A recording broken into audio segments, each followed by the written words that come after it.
Phil, your thoughts and emotions after tonight?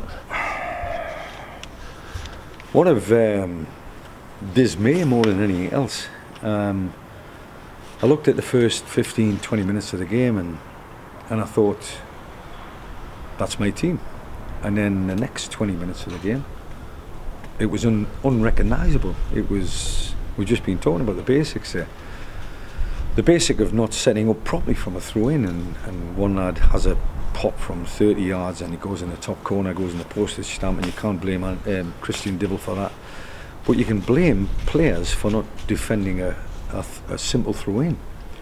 And they get themselves a foothold in the game at 1-1. But then it was set pieces, and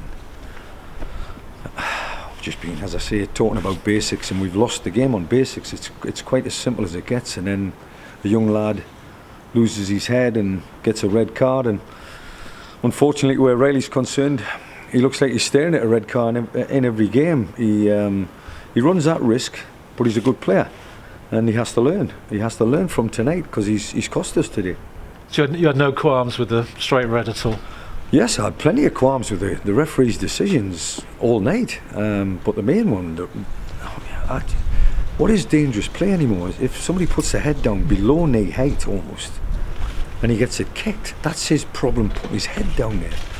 And you can't blame Riley for trying to, kick the ball at the same time, and unfortunately he's kicked his head.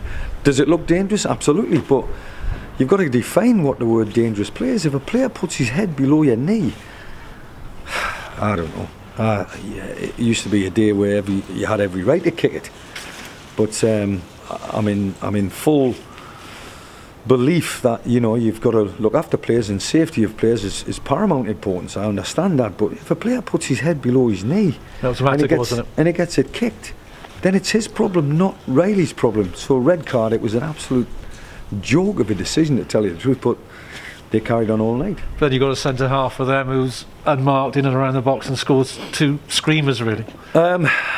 Give them the credit. Yeah, they've done their homework, and whatever.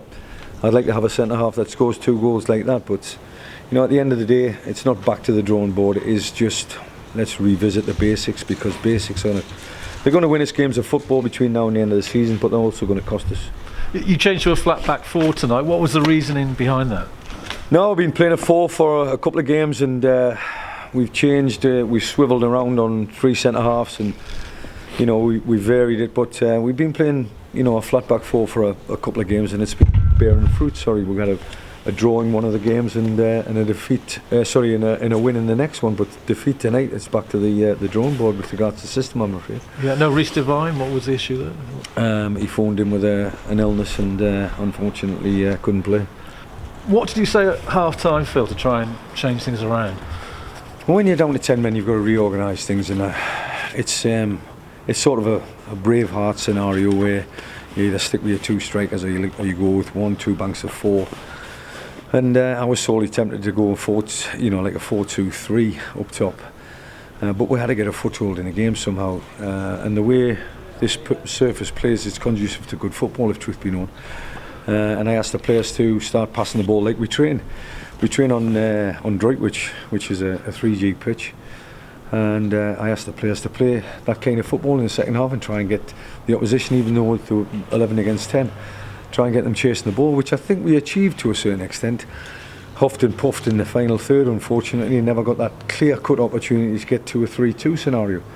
So that was the game plan in the second half, to get the 4th or the 5th goal or 6th goal, or whichever it is, you lose count, but you want to get the next goal to make it a game. And albeit the players worked hard, I'll give them the credit in the second half. They didn't lose their way, they didn't lose the plot, and the game stayed at 3-1. That was it, quite simply. Can we get some pride out of the second half performance, and I think we did. Were you disappointed you had to really dig deep at Alfreton, because difficult conditions there, and then you come here and you were, at best lacklustre at times, I think it's probably fair to say, in spells of the game, not the whole game. Spells of the game, aye. Can you put your finger on that? I wouldn't disagree with the spell being from 20 minutes to 45, but for the first 20 minutes I thought we were bang at it. I thought we scored a great goal, and we had a couple of great opportunities as well to make it 2 or even 3. But when they stuck one in the top corner, they grew wings. They sprouted wings. They looked like they wanted to play. They wanted to test themselves against a decent side, what they think is a decent side, and then lo and behold, they've scored 3 goals more or less from set pieces, if truth be known. But I've not got to reinvent the wheel by any stretch of the imagination, but we do have to go back to the basics, and that's exactly what I'll be doing on Wednesday, Thursday and Friday. You did say before this 3-game away sequence, you'll know where you are in terms of how the campaign's going to end up. Defeat tonight, but incredible draw at Chester, win at Alfreton. Where do you see yourself now in terms of the playoff picture? And you've still got games in hand, remember? We've still got games in hand. I'm not going to quit on this kind of season. You know, we've done too much. We've gone too far.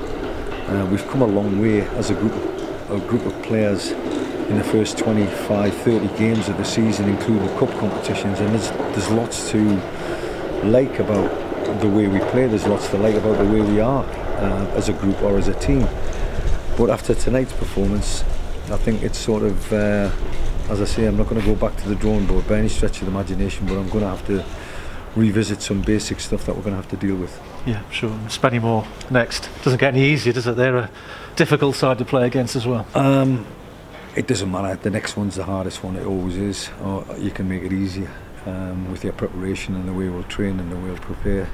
I'm going to go, and think long and hard about the team and what system and what formation and what players I want to have out there representing Kidderminster Harriers in the manner that I want them representing Kidderminster Harriers. Tonight we didn't do that.